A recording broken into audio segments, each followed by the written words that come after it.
I'm Frank Garza, and welcome to Here and Abroad, a podcast that follows the U.S. men's national team and their player pool across Europe, MLS, or wherever else they play their club football.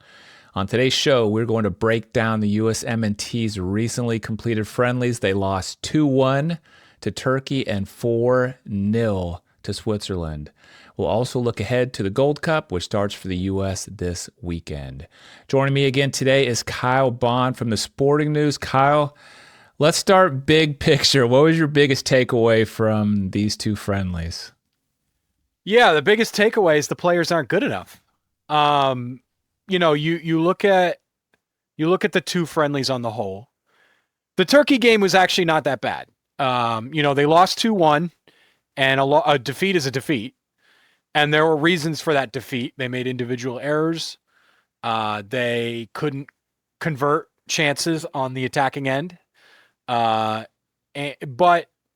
when you look at the game flow, they played okay. Those things that I mentioned, the reasons they lost are important, right? Those are how you win the big games when they matter, is that you don't make errors and you take your chances when you get them. And I think those are two things the U.S. has been struggling with for a while now. But at least you take the positives from, hey, they could compete with a decently strong European team. The whole second half they dominated while they were trying to come back. And they had some chances. They didn't maybe create enough chances to get one, but overall it was positive. At the end of the day, you still look at the defeat and you go, hey, these are the reasons why we lost. Let's try and improve. And then the complete disaster against Switzerland. I'm throwing out the whole second half of that game because Switzerland didn't try. I mean, they were done. They said, you can have the ball. We're not going to press you, and we'll just defend and keep you out of the net. And they did that very effectively. So you look at the two matches on the whole, and you say the players are not good enough. They made errors in the first game, and they weren't clinical enough to take their chances. And then and they weren't able to capitalize on their dominance in the game. And then the second game was just a complete litany of errors and mistakes, both tactically, together as a team, and individually. And the bottom line is, look, I don't have any issue with how Mauricio Pochettino has approached this job tactically. There's not been anything glaring. Like sometimes there were points in the Klinsmann era or the Berhalter era, whatever it may be, where you look at the way the team is playing and you're like, what the hell are they doing here? There hasn't really been any moments like that. The problem has been personnel selection, personnel deployment, and it's been a mess so far. And we can get into it a little bit more in a bit. But I wrote an article on this. My kind of immediate reaction to the game was the entire approach to this summer has been cataclysmic and needs to be scrapped and rewritten how they approached this final year. Because today, as we record this, we are exactly 1 year to the day from the World Cup starting next summer. And the plan has to be rewritten. Whatever it was that they came up with in the interview for Poch's job, in the aftermath when he was first hired, whatever it might be, whatever they drew up, here's our plan from now to the World Cup. Literally crumple it up, throw it in the trash, and start over because it's toast. Yeah, well, I want to get your thoughts on what you think that new plan should look like. But first, let me just kind of interject my thoughts. I do think it was a very distinct two matches for me. I actually enjoyed that first game against Turkey quite a lot. In fact, I enjoyed that game. I enjoyed watching that team play a lot more than I watched the quote-unquote A team against Panama and Canada in the Nations League. They were more fluid. They looked more together. The intensity was more there. Just the ball movement, I felt like they were pinging the ball around a lot quicker. It just looked livelier, and it looked more entertaining to watch. It looked more competitive. And I see it a little bit differently than you, as far as you're saying, it still wasn't good. Like the talent wasn't there, or they weren't good enough. I actually thought they were good enough. And that surprised me. They didn't win. I thought a draw was deserved, but they didn't get outplayed. I was surprised they were as competitive as they were. And like I said, I was like, I enjoyed watching that team a lot more than I enjoyed watching the Panama, Canada matches. Now, that changed a lot. We're recording this on Wednesday. So last night, watching Switzerland. I mean, that was I completely agree with Beasley on the broadcast last night, who said he's never seen a half like that from the USMNT. I've never seen a half like that. Those guys looked overwhelmed. They didn't look like they had a chance. They looked scared. They looked like they knew they were overwhelmed. Yeah. Yeah, I didn't, also on the broadcast, Kyle Martino kept talking about how talent had nothing to do with it. He was like, it's kind of effort and whatnot. I don't know if I agree with that. I just think that they weren't prepared. They weren't ready. They looked scared. I think that was him trying not to throw the entire team under the bus and say they're not good enough, because that's a stretch to make for the broadcast to say on the air. Yeah. It felt bad from the very first minute last night to me. Whereas, you look at that Turkey game, everyone talks about that first 20, 25 minutes looked really strong up until they gave up that first goal. I knew we were in trouble last night from the first couple minutes, because it just did not look like, we belonged on the field with them. The moment of the match for me that just it showed what the situation was on the second goal. Max Arfston putting his hands up and letting the guy go by him on the end line because he didn't want to foul him and he knew he'd been beat. And it just felt like emblematic of the whole game, where he's like, all right, are you going to have it? I get what he was doing. It wasn't like, but he'd been beat, and it was almost like a white flag for the whole game, right? Like he was capitulating in that moment, and he was capitulating for the whole team. Not to throw Max under the bus, like he was one of the worst performers, but like that moment just felt emblematic of the whole game, where you're like, everyone on this pitch just put their hands up and they were like, all right, you can have it. I don't want to I don't want to foul you, or whatever it was. He knew he'd been beat and he kind of let the guy go by him. That moment, I look back on it, I'm like, that felt emblematic of the whole match. Yeah, I remember that. exact moment, and kind of watching the replay of that over and over again, just kind of in disbelief there. So you mentioned we need to throw it, wad it up and throw it in the trash and start from ground zero. I mean, what do you think the new plan should be if we did that? So I know we have a limited time, so I don't want to get too kind of existential, but the issue, I think, and you're seeing this on a wider scale, and we talked about this when Poch was hired, club management is a completely different universe than international management. You're seeing it with Thomas Tuchel. You're seeing it with Luciano Spalletti. Like, these guys are exceptional club coaches and have been deer in the headlights in the international stage to begin their tenures. And one of the things that Pochettino has clearly come into, like, when you're at the club level, when you deem that a player is not invested enough, not buying into the project, right? Managers talk all the time about project this, project that. We want them to be, they want our project. You can sell them and replace them. You can't do that at the international level. And a Poch with this roster has tried to basically sell and replace all of the first teamers with guys who care, right? Guys who will fight. He said, I'm going to call these guys in who aren't going to get another chance because they're going to fight for the shirt. And he's been very open about that. And it's pretty clear that that's been his intent. I'm going to call in a bunch of guys who don't get this opportunity because they're going to be the ones that fight the hardest, right? It makes perfect sense, except for the fact that there's a reason they haven't gotten a chance, and it's because they're not good enough. And when they're not good enough, it doesn't matter how hard they try. They're not good enough. And that has to go.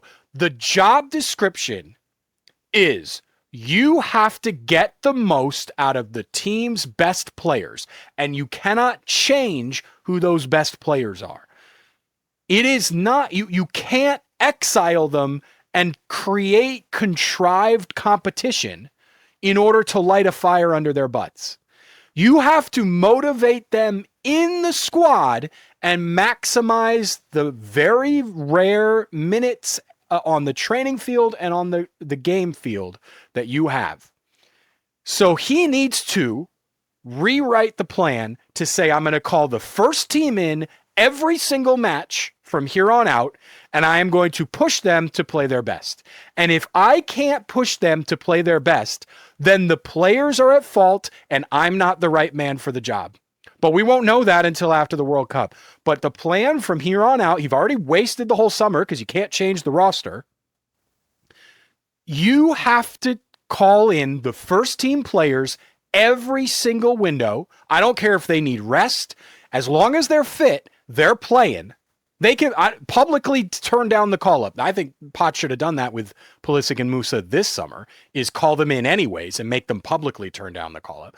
But you call in the first team players every single time from here on out, play them on the field so they get minutes together, and go, we're going to put our best team out there, and we're going to win or lose with our fastball, right? I'm going to throw you my best pitch, and if the other team hits a home run, then you tip your cap, and I give the job to somebody else. But you go out with your best pitch, and that's what it has to be for the next 365 days. Yeah, that leads me to kind of thinking about Pochettino, and I agree with you. That was one of the biggest things people talked about was, his lack of international experience and how it's different between club and international. I kind of thought that, he would call a bunch of other fellow coaches and kind of get some feedback of like, hey, how did you make the transition? Or what do you think I need to do different? My interpretation of what I've seen is he hasn't even tried to do anything different. He's actually being a club manager and favoring the players at their club. He's doing what's best for them at their clubs as the national team manager. And like last night in the press conference, he was talking about how hard it is because he's had to get to know 60 players in the player pool now. And that's what I think one of the biggest problems is, and that you alluded to, is like with the time that you had, you didn't have time to evaluate, to bring in 60 players and get to know all of them personally. You know what I mean? Maybe like a few at a time, but like he's starting from scratch. Like these are tryouts. But you have to go seek it out, right? You've got to fly out, have dinner with these guys while they're at the club. You can't do that during international breaks, right? And it sounds like that's what he's trying to do, is exactly to your point, like you would a club manager. Like when you're with the players, get to know them on the training pitch. You got to scout extra. You've got to have dinner with these guys where they're playing. That's how you do this. Like I just released an interview with Andrew Privet this morning. And when I spoke with him, I asked him, have you heard from anybody on the coaching staff with the U.S. national team? He's like, no. Which is incredible because there's 2 USMNT players at the club. They could easily transition that into a conversation with him. Yes. And it doesn't have to be Poch. You have assistants, right? Like if this player isn't high enough on your priority list, make your assistants go talk to him and say, hey, here's what we've seen on film. These are the things you need to improve on if you want to get called up. These are the things we like. This is the system we want to play. I know you're playing this system at Charlotte, but with the system that we want to play, these are the things we're looking for. Like, those are the conversations that you need to be having with guys who are anywhere on the radar. And yeah, it's a lot, but you've got months between games sometimes. And you've got a staff. How have you not spoken with these players? It feels like he's trying to do all of this in camp. And yes. And he says that in his book. I mean, in his book, he's like, I need to meet the player. When I meet the player, me and my staff, we know immediately, like I need to feel the player. That's the kind of phrase he uses over and over again. And so it's like, he really does like need, or feels like he needs to actually meet the player. He's not going to trust like a scouting report or what somebody else tells him or something like that, which, yeah. And there's value to that, but like there is, it's a club, but like you got to be realistic, you know? So last night was Poch's 10th match with the United States. His record is 5 wins, 5 losses. He's now lost 4 in a row. His wins are against Panama, Jamaica twice. So Panama, Jamaica twice, Venezuela, and Costa Rica. And it has to be said that the Venezuela and Costa Rica were January camp wins. And so if you're going to throw out any wins, you got to throw those out. His losses are against Mexico, Panama, Canada, Turkey, and Switzerland. So, I mean, you look at that. I mean, those 10 matches right there. Would you expect the USMNT to go 5-5, against those opponents? I mean, what's tough is, you look at some of the caveats, like there's been a lot of injured players. That's not anything that he can do about. What's hard, I think, is you look at these 2 most recent games, the Turkey and the Switzerland games, and you're like, these are the perfect level of competition that the U.S. should be testing themselves against before the World Cup, because these are 2 pretty good European teams that are better than probably most teams that they'll face in the group stage, but below the level of competition that the U.S. will want to be able to beat if they want to reach a quarterfinal, which has kind of been the goal, right? Like you've not reached the quarterfinal in a long time, and that's always been the plateau that you can't reach.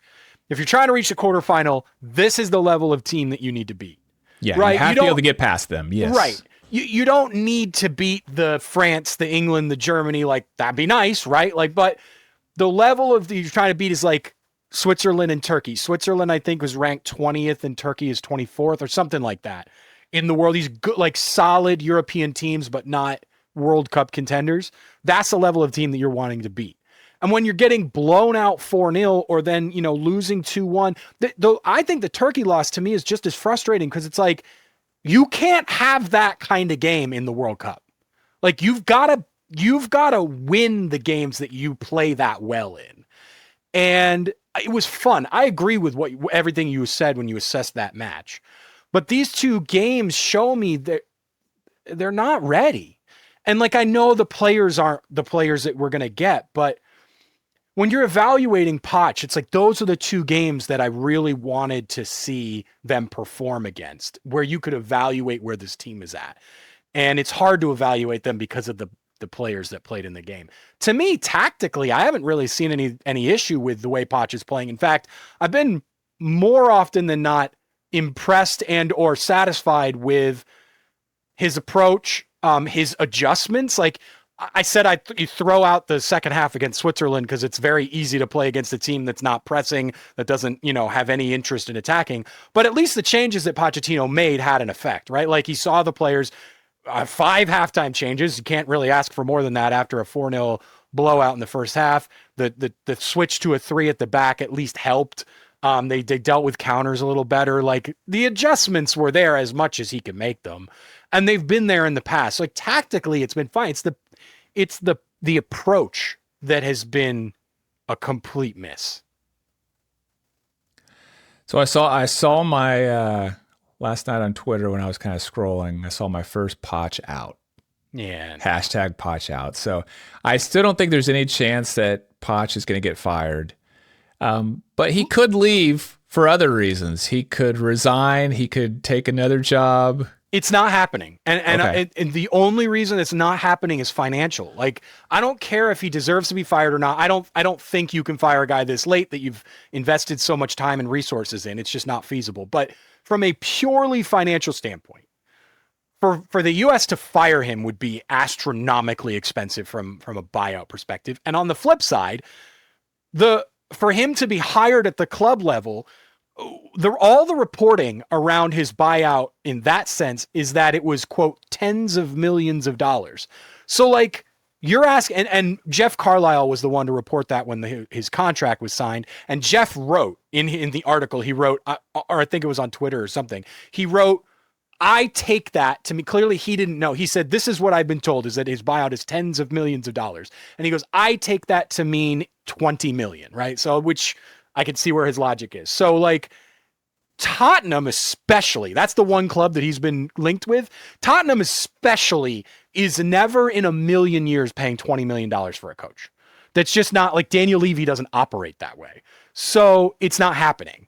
And US soccer is way too invested in this to then make another change now a year out of the world. Like, it's just not feasible. So, like, we can throw that out. If that happens, I will be so stunned, and I would have to reevaluate how I, like, view all of this, the inner workings of this, because to me, it just doesn't seem like it makes any sense. Okay, but let me get your opinion on something, because all these Tottenham rumors, even though they seem like a long shot, they got me to think. And the question that was swirling around in my mind was, would I be disappointed if Pochettino left? Okay, so for whatever reason, fires, takes a new job, resigns, would I be disappointed? So let me ask you that question. Would you be disappointed if later today you found out that Pochettino was leaving the USMNT? It's a great question, and I'll tell you why, because you can look at it from two angles. From one angle, you look at it backwards, and you go, absolutely, I'm disappointed. Like, this could not have gone more wrong if he leaves now. And for a hire that had so much promise and excitement and potential, for it to end that way would be, I mean, you look at it would have the feeling of like a relationship with your dream girl that for the last 3 months has been hell, right? Because you're fighting all the time. And so, like, from that perspective, you're like, man, thank God I'm not in that toxic situation anymore. And then you think back to the beginning and you're like, how did this go wrong? Like, I had everything I wanted and it's ended like this. Like, yeah, it would be disappointing. I think now you look at ahead, right? That's the other way you look at it and you go, well, things were looking pretty ugly. Like, maybe this is for the best, but I think I would be massively disappointed. And I really would like, for better or for worse, this to play out to conclusion, because I want to see Poch with our best players in the biggest games where it's easiest to motivate the guys. Because I have a hard time with, like, I look at all this stuff with Christian Pulisic, right? And I think I want to be careful with what I say here, but like, I think what he's done deserves to lose the captaincy. I don't think he's done something that a captain should do. In fact, it just happened to Robert Lewandowski. He took the summer off and lost his captaincy, and now he's all mad about it. But this is how this works. Like, you've set a bad example. But I look back to Christian at the World Cup, and I remember him scoring that goal that he scored and thinking this guy would die to score that goal. Like, he told himself, I am going to score this goal no matter the cost. Which is why, like, everything that's been happening recently is kind of surprising to me. But you think about what the motivation of the World Cup does. And, like, yeah, they might not be well prepared because of the way that things have gone. They might be very underprepared. But I would like to see Poch in that environment where it's easiest to motivate the guys. And I want to see this through. I want to see this through. And I hope that they do, because I still think there's plenty to be gained. I think they've dug themselves a massive hole. And by wasting a ton of time, by creating bad vibes, but I really would like to see this through. Yeah.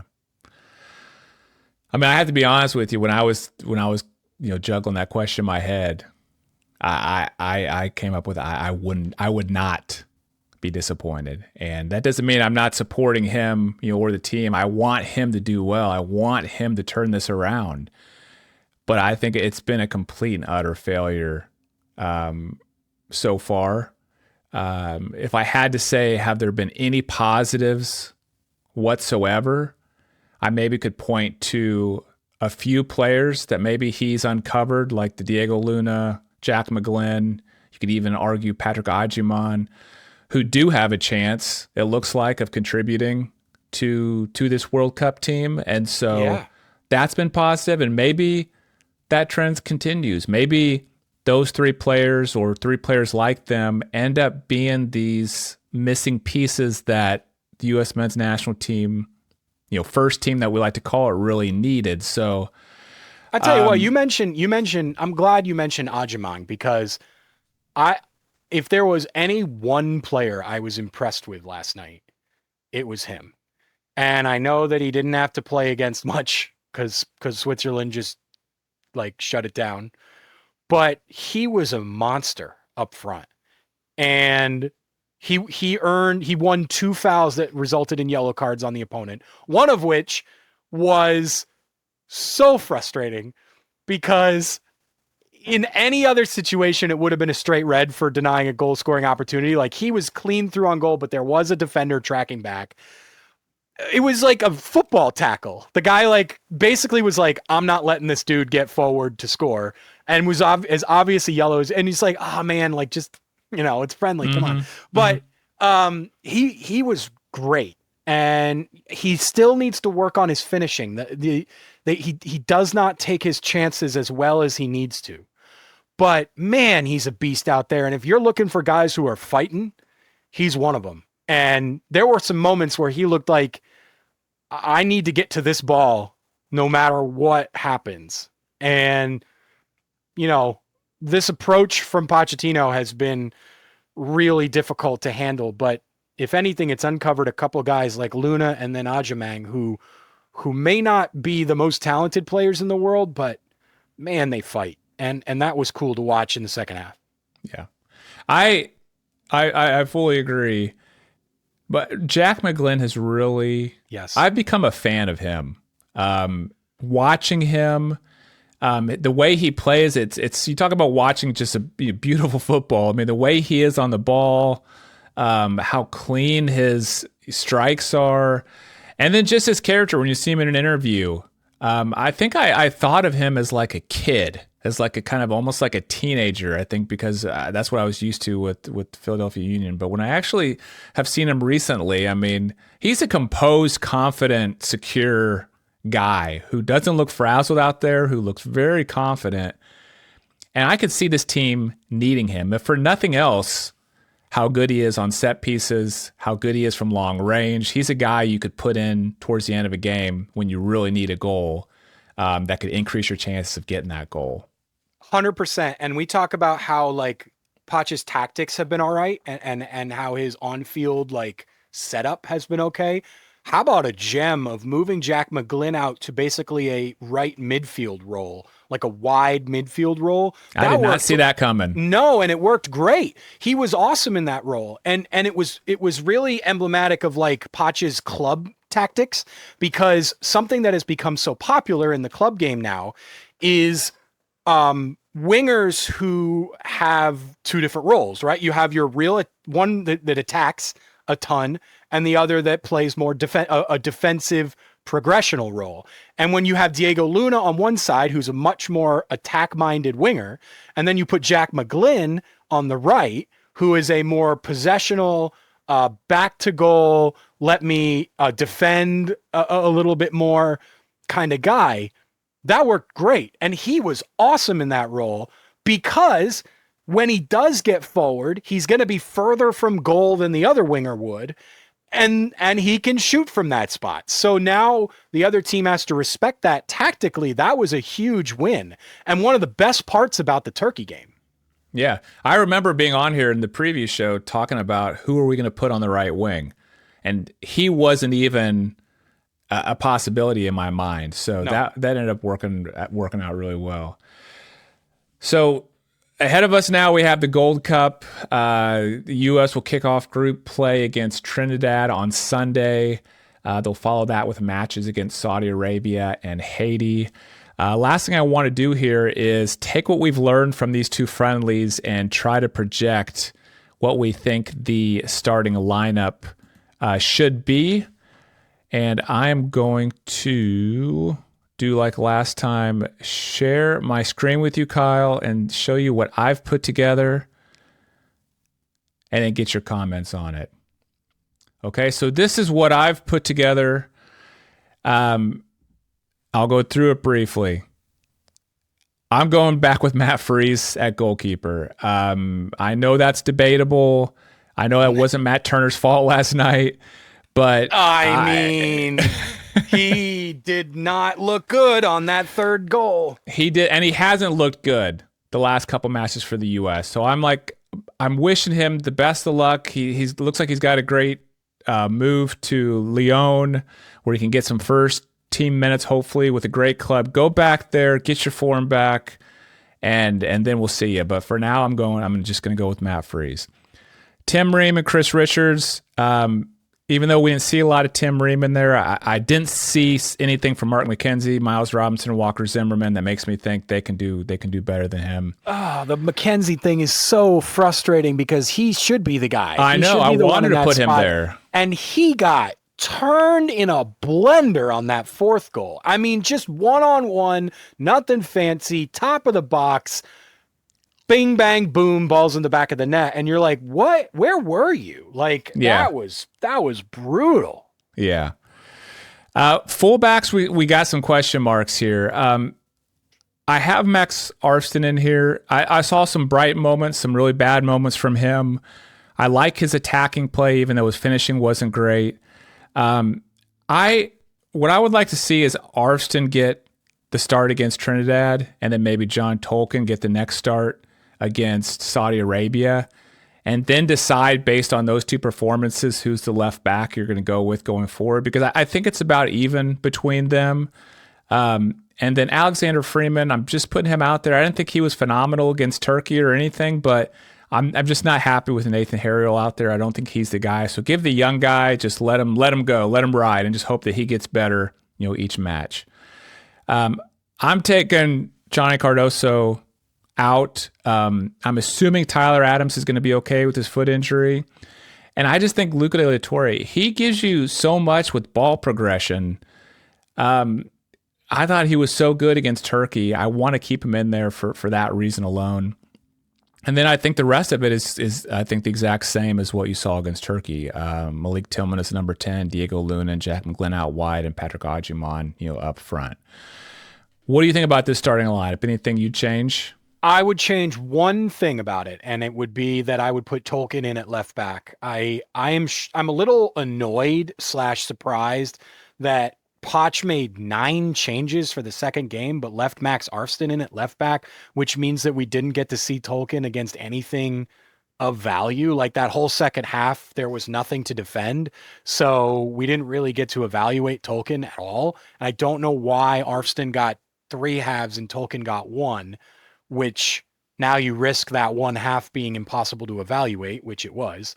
So I don't think Arfston, as like okay as he was against Turkey, he was horrific against Switzerland. And so for that reason, I think we need to see Tolkien. Like, I want to see him.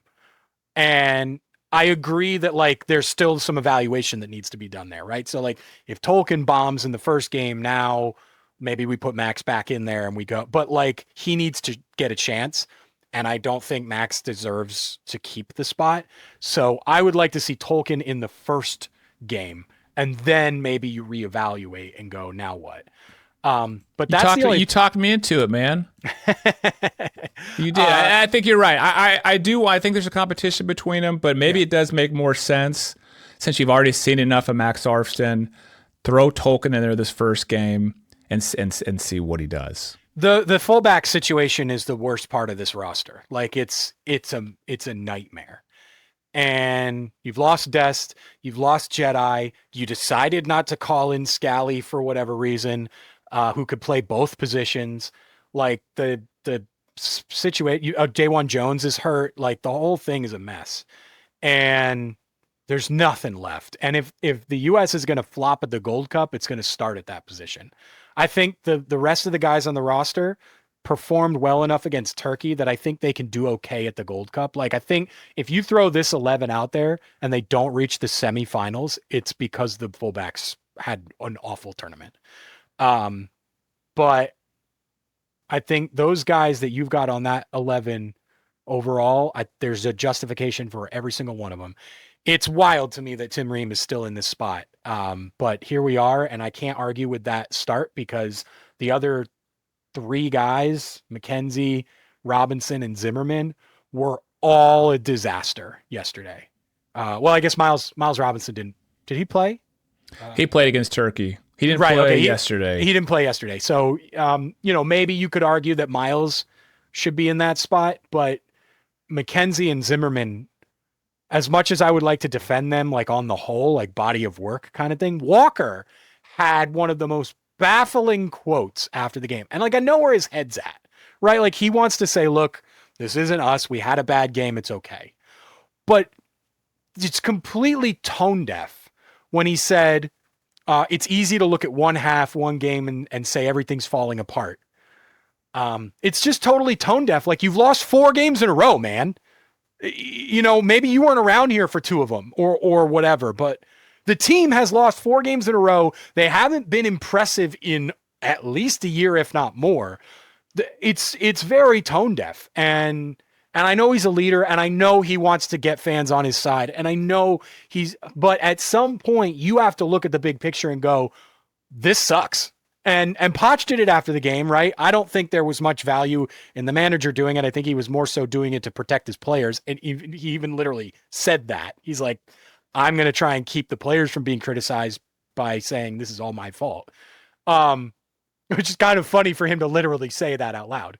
But I get what Walker's trying to do, but man, it felt tone deaf after the game. And I just think that some of these guys' heads are not in the right place and there needs to be some self-reflection. And so for that reason, you got to go back to Tim, who's always been the most honest guy after games. He's been the most, he's always had an air of like, hey, we got to keep looking ahead and turn it around. Yeah, we made mistakes, but we'll correct them, yada, yada. They're always going to caveat. They're never going to say, man, that sucked. I don't know what we're going to do. Like, you're never going to get a player say that. But Tim's been the most honest of any of these guys, always after games. And I think there's value in that. The other 2 picks that I thought were a little bit debatable was leaving Matt Turner out, leaving Johnny Cardoso out. Any issues with that? Nope. Either of those? No? I thought Johnny was a lot better last night. I'll be honest with you. I think he was one of the 2 guys that I came away with, him and Ajamang, both being like, okay, there's at least something here. And Sebastian Berhalter played all right. For as little services he had, he played all right. The numbers were good for Sebastian Berhalter after the game. And I thought when he did have the ball, he was okay.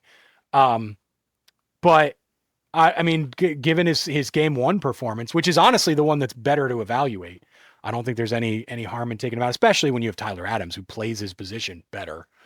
And Luka deserves to be in that spot. I don't have any issues with either of those. Matt just did not play well. He didn't make he made 1 good save midway through the second half. But his body language just looks so bad. He just looks so frustrated out there. That's the other thing I'm not liking from him. And the other 3 goals weren't really savable, especially the last one, the guy pocketed in the top corner. But you'd at least want your goalkeeper to make 1 save on a moment where they weren't expected to make the save, right? Mm-hmm. Like provide some value. And he not only didn't do that, but then he made an error to lead to a goal. So it's hard for me to defend him at this point. Like you got to, as much as he's the one for the body of work to put out there, earn it, man. That's been Poch's whole thing. Like earn it. And he didn't do that. Yeah. Well, we'll see how this team does. I mean, in my mind, and you alluded to it earlier, I feel like it's semifinal or bust. I mean, I'll be disappointed if they don't make it to the final, but if they don't even make it to a semifinal, to me, that's an absolute catastrophe. And really, losing to anybody except for Mexico and Canada, to me, is catastrophe. Whenever you face them, I still think this team can play with and beat those teams, but that's the only two teams I feel like are acceptable to lose to. I would put it further and say those are the only two teams it's acceptable to not win against. True. And you shouldn't even be drawing against anybody in this field. Like maybe if you pull Jamaica and have a stinker, then you end up drawing. Like okay, but what they performed against Turkey, what they showed against Turkey, makes me think that anything less than what you just said, which is a failure to beat Canada or Mexico, anything less than that is questions are asked of the coach. And even if you don't beat Canada or Mexico and you lose in the semis or the final to one of those two teams, like questions should be asked, but more so of the players who are there, like the decision to bring the personnel in rather than the actual performances in the games. Right. All right, well, let's call it a show. I will make sure and put links in the show notes to your X account, which is @the_bonfire, and also to your work at the Sporting News. Thank you so much again for joining the show, and enjoy the match this weekend. Thank you. You as well. And thanks to everyone for listening to Here and Abroad. If you enjoyed the episode, please do me a huge favor and hit that subscribe button if you're watching on YouTube, or that follow button if you're listening on Apple Podcasts, Spotify, or somewhere else. Thank you so much. I'm Frank Garza. You can follow me on X @FrankGarza007, and I'll be back next week with a new episode.